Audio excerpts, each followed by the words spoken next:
Guys, welcome back to our YouTube channel एजुइग्नू। तो आज की वीडियो में हम बात करने वाले हैं लीनियर डिफरेंशियल इक्वेशन के बारे में। सबसे पहले हम जानेंगे लीनियर डिफरेंशियल इक्वेशन क्या होती है, देन उसको हम सोल्व करना सीखेंगे। ये हमारा सॉल्यूशन ऑफ डिफरेंशियल इक्वेशन का थर्ड पार्ट होने वाला है। फर्स्ट पार्ट में हमने पढ़ा था variable separable method, second part में हमने पढ़ा था homogeneous equation and third part में हमारे पास है लीनियर डिफरेंशियल इक्वेशन। तो इसका सबसे पहले हम देखेंगे कि इसको पहचानते कैसे हैं, देन हम इसका वर्किंग प्रोसेस समझेंगे। वर्किंग प्रोसेस में हमें क्या देखना होता है कि क्या क्या स्टेप्स हमें लेने हैं सोल्व करने के लिए लीनियर डिफरेंशियल इक्वेशन को। तो चलिए इसको शुरू करते हैं समझने के लिए। सबसे पहले लीनियर डिफरेंशियल इक्वेशन हमारी जो होती है वो किस फॉर्म की होती है। लीनियर डिफरेंशियल इक्वेशन हमारे पास ये दे रखा है हमें dy/dx plus py equals to q। इस फॉर्म की अगर कोई इक्वेशन है तो हमारी लीनियर डिफरेंशियल इक्वेशन होती है, जहां पे y हमारा क्या है, y हमारा डिपेंडेंट वेरिएबल है। हमने बात की थी फर्स्ट वीडियो के अंदर डिपेंडेंट और इंडिपेंडेंट वेरिएबल की।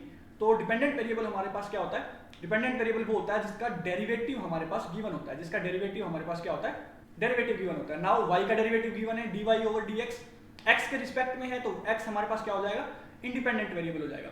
नाउ यहाँ पे ये p क्या है एंड q क्या है, p एंड q जो हमारे पास है ये x के फंक्शंस हैं, ये हमारे पास इंडिपेंडेंट वेरिएबल के फंक्शंस हैं जो कि हमारे पास क्या है, x के। नाउ ये कौन से फंक्शन हो सकते हैं, इंडिपेंडेंट वेरिएबल के कोई भी फंक्शन हो सकते हैं, ट्रिग्नोमेट्रिक फंक्शंस हो सकते हैं, अलजेब्रिक फंक्शंस हो सकते हैं, पॉलिनोमियल फंक्शंस हो सकते हैं और एक्सपोनेंशियल फंक्शंस हो सकते हैं, e raised to the power something. तो e raised to the power x, e raised to the power 2x इस फॉर्म में हो सकते हैं हमारे पास, sin x cos x की फॉर्म में हो सकते हैं, हमारे पास किसी भी फॉर्म में हो सकते हैं। तो इसका अगर हमें एग्जांपल देखना है लीनियर डिफरेंशियल इक्वेशन का तो वो हम देखते हैं y के रिस्पेक्ट में देखते हैं dy/dx। y हम डिपेंडेंट वेरिएबल मान के चलते हैं। नाउ p को हम ले लेते हैं 1/1 plus x into y equals to q को हम ले लेते हैं sin x। तो ये हमने देखा कि x का एक फंक्शन है, ये भी हमने देखा कि एक x का फंक्शन है। नाउ y जो है हमारे पास वो इंडिपेंडेंट फॉर्म में आएगा, जो हमारा डिपेंडेंट वेरिएबल है वो एक अलग से इंडिविजुअल फॉर्म में आएगा। यही इसकी पहचान होती है कि हमें जिसका हमें फंक्शन का हमने डेरिवेटिव दे रखा है तो डिपेंडेंट वेरिएबल जो है वही हमारे पास एक इंडिविजुअल फॉर्म में आता है, उसके साथ हमें किसी और की मल्टीप्लिकेशन होती है। यही इसकी पहचान होती है बेसिकली। नाउ जरूरी नहीं कि यहाँ पे डिपेंडेंट वेरिएबल जो हमारा y है वो y ही हो, x भी हो सकता है। तो वो इस फॉर्म में आ सकता है हमारे पास dx/dy। नाउ ये y के रिस्पेक्ट में है तो y हमारे पास क्या हो जाएगा, इंडिपेंडेंट वेरिएबल हो जाएगा। तो ये हमारे पास हो जाएगा p into x equals to q। Now यहाँ पे अगर x की रिस्पेक्ट में हमें दे रखा है, y के रिस्पेक्ट में हमें दे रखा है x का डेरिवेटिव, तो x ही इंडिविजुअल फॉर्म में आएगा, जो हमारे पास यहाँ होता है वही यहाँ पे आता है हमारे पास। नाउ यहाँ पे जो p हो जाएगा वो क्या हो जाएगा, इंडिपेंडेंट वेरिएबल का फंक्शन हो जाएगा। अब यहाँ पे इंडिपेंडेंट वेरिएबल क्या है हमारा, y है। तो यहाँ पे जो p होगा वो किसका फंक्शन हो जाएगा, y का, एंड q भी किसका फंक्शन हो जाएगा, y का। तो ये है हमारी पहचान इसकी लीनियर डिफरेंशियल इक्वेशन की। नाउ इसको सोल्व करते हैं हम। तो सोल्व किस तरीके से किया जाता है ये, तो चलिए चेक करते हैं। तो गाइस देखते हैं हम इसका working procedure. Working procedure basically क्या होता है कि हम देखते हैं कौन कौन से स्टेप्स हम इसमें लिखते हैं during equation solving. Now linear equation हमारे पास दे रखी है, हम बात करेंगे स्टैंडर्ड फॉर्म की dy/dx। जब हम लेते हैं तो y हमारे पास यहाँ पे डिपेंडेंट वेरिएबल है, जिसकी वजह से हमें y इंडिविजुअल फॉर्म में मिलेगा और जो p मिलेगा वो एक x का फंक्शन होगा। तो x का फंक्शन होगा तो हम अगर इसको डेरिवेटिव या इंटीग्रेट करेंगे तो ये इंटीग्रेशन में हम इसको लिखना होता है p dx। नाउ अगर हम यहाँ पे dx/dy की बात करें तो इंटीग्रेटिंग फैक्टर, चलो सबसे पहले इंटीग्रेटिंग फैक्टर देखते हैं। इंटीग्रेटिंग फैक्टर क्या होता है, इंटीग्रेटिंग फैक्टर निकालने का फॉर्मूला देखते हैं। इंटीग्रेटिंग फैक्टर इक्वल्स टू, ये हमारे पास होता है e raised to the power integration of p dx। p का हम यहाँ पे यूज करते हैं, p बेसिकली क्या था, फंक्शन ऑफ x था जो कि हमारे पास इक्वेशन के अंदर था। ये हमने देखा हुआ है यहाँ पे, ये जो p है ये कोई भी फंक्शन दे रखा हुआ है यहाँ पे 2x 4x 4x square 2x square 3x square 1/1/x1 ये यहाँ पे जैसे 1/1 प्लस x है, तो किसी भी फॉर्म में हो सकता है, वही हमें उठा लेना है। नाउ ये जो हमारे पास है ये इंटीग्रेटिंग फैक्टर का हमारे पास क्या है, फॉर्मूला है। यहाँ पे dx हम रखते हैं अगर हमें dy/dx गिवन है, और यहाँ पे dy हम रखते हैं अगर हमें ये हमारे पास dx/dy गिवन है। तो अगर x डिपेंडेंट वेरिएबल है तो हम यहाँ पे dy रखेंगे, और अगर y डिपेंडेंट वेरिएबल है तो हम यहाँ पे dx रखेंगे। नाउ ये हमारे पास इंटीग्रेटिंग फैक्टर का फॉर्मूला होता है। इंटीग्रेटिंग फैक्टर हमें सबसे पहले फाइंड आउट करना होता है। सबसे पहले इंटीग्रेटिंग फैक्टर फाइंड आउट करते हैं। जब इंटीग्रेटिंग फैक्टर निकल आता है देन सॉल्यूशन ऑफ इक्वेशन हमारा क्या हो जाता है, हम डायरेक्ट लिख देते हैं सॉल्यूशन ऑफ इक्वेशन को। तो सॉल्यूशन ऑफ इक्वेशन हमारे पास क्या आता है, सॉल्यूशन ऑफ इक्वेशन हमारे पास आता है y into integrating factor. Now guys ये बात ध्यान रखने की है, हम यहाँ पे हर एक चीज को dy/dx की फॉर्म में रख के चल रहे हैं। हमने एज्यूम किया हुआ है कि इक्वेशन जो हमारी है वो उसमें जो डेरिवेटिव होगा वो y का दिया हुआ होगा, तो डिपेंडेंट वेरिएबल y होगा। तो dy ओवर dx हमें गिवन होगा, ना कि dx ओवर dy। तो ये हमें गिवन होगा, तो उस बेसिस पे हम लेके चल रहे हैं। आप इस पे भी सोल्व कर सकते हो। तो यहाँ पे अगर ये आप लेके चल रहे हो तो यहाँ पे x आ जाएगा, तो वो y की जगह हम सिर्फ सब्स्टिट्यूट कर देंगे x को। नाउ तो हम बात करते हैं y इंटू इंटीग्रेटिंग फैक्टर हमें करना होता है। देन हमें इंटीग्रेशन ऑफ, अब यहाँ पे हम यूज करेंगे q को। q एक फंक्शन ऑफ x है हमारे पास, इंटू इंटीग्रेटिंग फैक्टर जो हमने निकाला है, इंटू dx, क्योंकि इंटीग्रेटिंग फैक्टर जो हमारे पास वो x की टर्म्स में ही आएगा, प्लस c, क्योंकि हम इंटीग्रेट कर रहे हैं तो कांस्टेंट लिखना, कांस्टेंट टर्म लिखनी बहुत इंपॉर्टेंट होती है। तो ये हमारे पास होता है सॉल्यूशन ऑफ इक्वेशन। नाउ इसको जब हम एग्जांपल की फॉर्म में समझेंगे तो और अच्छे से समझ में आएगा गाइस।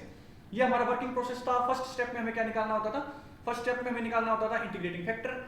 सेकंड स्टेप में हमें डायरेक्ट इंटीग्रेटिंग फैक्टर जब हमें मिल चुका है, जब हमने फाइंड कर लिया है, देन हम डायरेक्ट सॉल्यूशन लिखते हैं y into integrating factor equals to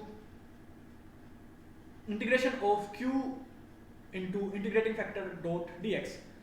now हम एक एग्जांपल लेके समझते हैं इसको कि किस तरह से हम इसको सोल्व कर सकते हैं। नाउ एग्जांपल देखते हैं।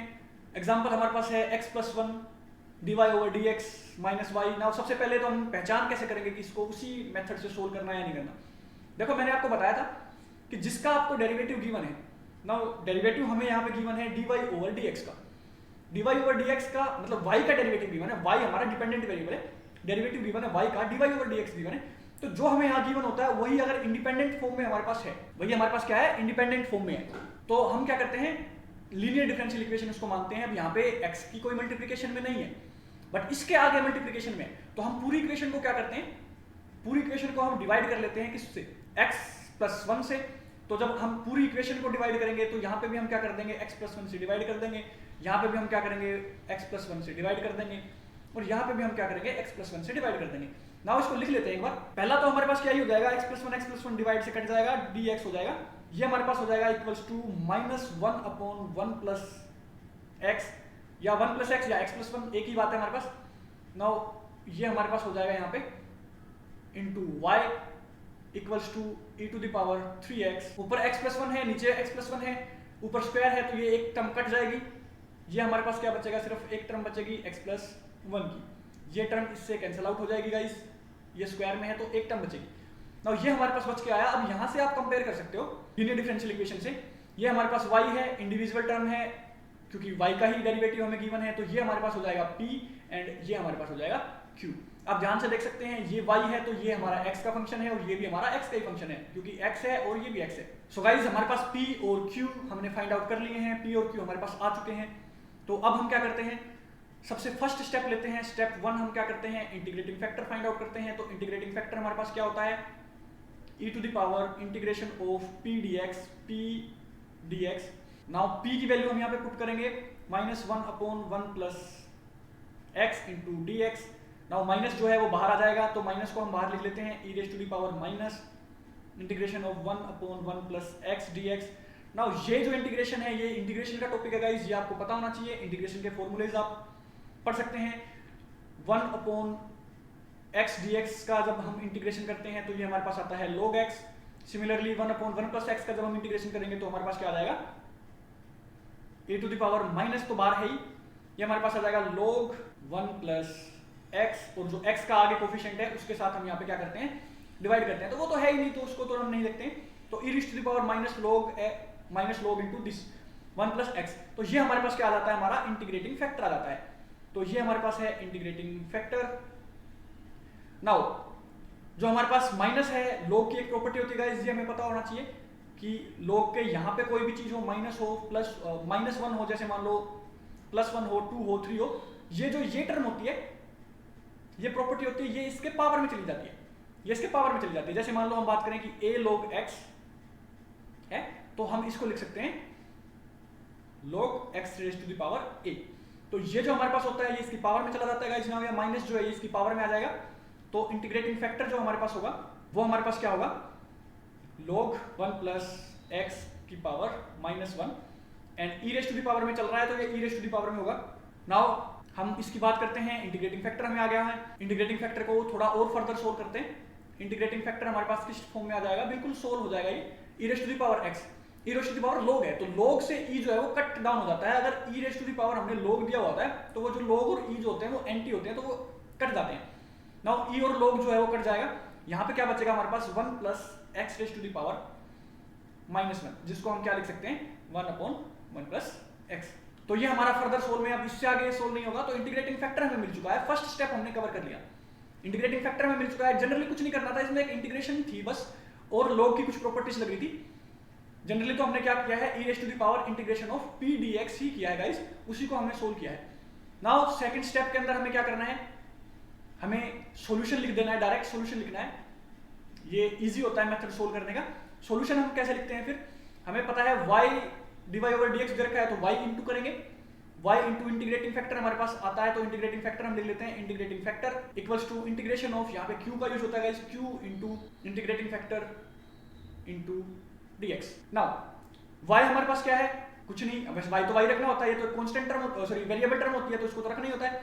इंटीग्रेटिंग फैक्टर हमें क्या निकला है, ये प्लस माइनस नहीं है गाइस, ये इंटीग्रेशन है, इंटीग्रेटिंग फैक्टर। तो इंटीग्रेटिंग फैक्टर हमने जो फाइंड आउट किया वही हम पुट कर देंगे, तो 1/1 plus x, 1/1 plus x equals to, now यहाँ पे जो हमें q का पता करना है, हमें पता करना है q का, ये जो हमारे पास है q। सो गाइस हमें q का पता करना है, q चाहिए हमें, q देखना है हमें। तो q हम इक्वेशन पे जाके देख लेते हैं, ये हमारी इक्वेशन है जिसके अंदर ये जो पार्ट है हमारा, इसको हम कंपेयर करते हैं, तो ये वाला जो पार्ट होता है हमारा, ये वाला होता है हमारा q का पार्ट। नाउ चलिए गाइस देखते हैं, q को हम पुट करते हैं e raise to the power 3x और मल्टीप्लिकेशन में है x प्लस 1, तो q की जगह हम पुट करते हैं वैल्यू को, q की जगह जब हम वैल्यू पुट करते हैं तो ये हमारे पास आ जाता है e raise to the power 3x into x plus 1 into integrating factor हमें करना है, इंटीग्रेटिंग फैक्टर हम निकाल चुके हैं मल्टीप्लिकेशन में 1/1 प्लस एक्स इंटू dx। तो गाइस ये हमारा हो जाता है overall solution and plus c, ये हम नहीं भूल सकते गाइस, c हमें रखना होता है प्लस में, कांस्टेंट टर्म तो ऑब्वियसली आएगी जब हम इंटीग्रेशन करते हैं। तो नाउ ये हमारे पास हो जाता है y/x plus 1 equals to integration of e raise to the power 3x। Now ये जो हमारे पास x प्लस 1 है और ये 1 प्लस x है, एक ही तो बात है, x प्लस 1 ही होता है ये भी, तो ये डिनोमिनेटर में सेम टर्म है तो ये कट जाएंगी, बचेगा हमारे पास सिर्फ dx और प्लस c हमारे पास है ही। नाउ ये वाली जो टर्म बचती है हमारे पास, इसको हमें इंटीग्रेट करना होता है फर्दर, तो हम इसको जब हम इंटीग्रेट करते हैं तो ये हमारे पास क्या होता है, लेफ्ट हैंड साइड को हम एज इट इज लिख लेते हैं क्योंकि इसमें कोई इंटीग्रेशन नहीं है। नाउ जो राइट हैंड साइड रहती है इसको इंटीग्रेट करना होता है। Now e raise to the power कोई चीज है या e raise to the power x है तो उसका इंटीग्रेशन क्या होता है, e raise to the power वही हो जाता है e raise to the power 3x। Now divide में हम क्या रखते हैं, डिवाइड में हम रखते हैं जो ये x की टर्म होती है इसका जो कोफिशिएंट होता है उसको हम डिवाइड में रखते हैं। नाउ यहाँ पे होता है 3 तो 1/3 रखेंगे, मतलब 3 रखेंगे, 1/3 रखेंगे मल्टीप्लिकेशन में और डिवाइड में रखेंगे 3 प्लस c। तो ये हमारे पास इसकी क्या आ जाती है, इंटीग्रेशन आ जाती है गाइस। नाउ इसको हम उधर ले जाके मल्टीप्लाई भी कर सकते हैं, वरना आप सिमिलर छोड़ दो, यही हमारे पास क्या होता है, रिक्वायर्ड सॉल्यूशन होता है। इसको फर्दर आप अगर सोल्व करेंगे तो आप ये कर सकते हो, y equals to e raise to the power 3x/3 into x plus 1, ये होता है हमारे पास प्लस c।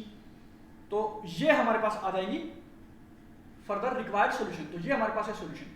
नाउ आपने देखा इसमें हमने फर्स्ट स्टेप क्या लिया, इंटीग्रेशन फैक्टर लिया, देन हम इसका डायरेक्ट सॉल्यूशन लिख लेते हैं और सॉल्यूशन में वैल्यू पुट करके एक फर्दर इंटीग्रेशन हमें सोल्व करनी पड़ती है, उसको सोल्व करने के बाद हमारे पास आंसर आ जाता है अपना।